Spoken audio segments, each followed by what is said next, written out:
Đi ra đây nhanh lên. Đúng rồi.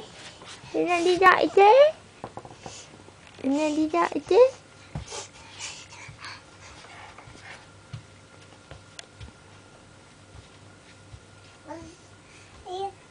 Ừ. Ừ. Thế đi lại đây nào. Con đi lại đây với mẹ nữa nào. Con ơi. Em ơi. Em nói chuyện với bạn Trúc Lam à. Đi ba con. Cuckoo, cuckoo. Nào đi ra đây nhanh lên. Đi đây nào. Em chuột còi ở đây này, nhanh lên. Ôi cho em chuột còi ơi. Em chuột còi ơi. Để chị làm gì chứ con?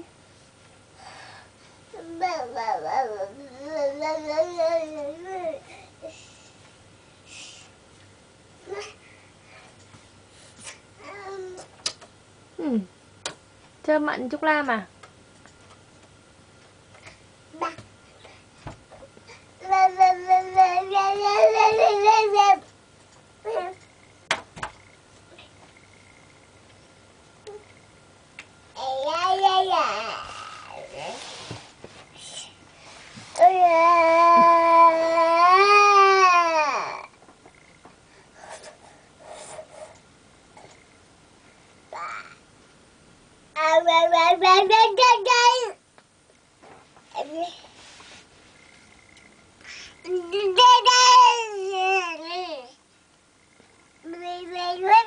Mũi con đâu con? Mũi con đâu?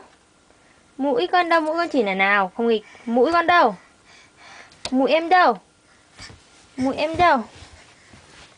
Mũi em đâu? Em không đứng lên em đi nhá. À. Mũi em đâu? Mũi em đâu? Mũi con đâu con?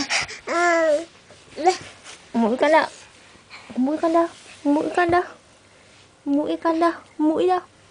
À đúng rồi, em gọi chứ em chị dùng cái mũi của em rồi. Thì mũi em đâu? Gì.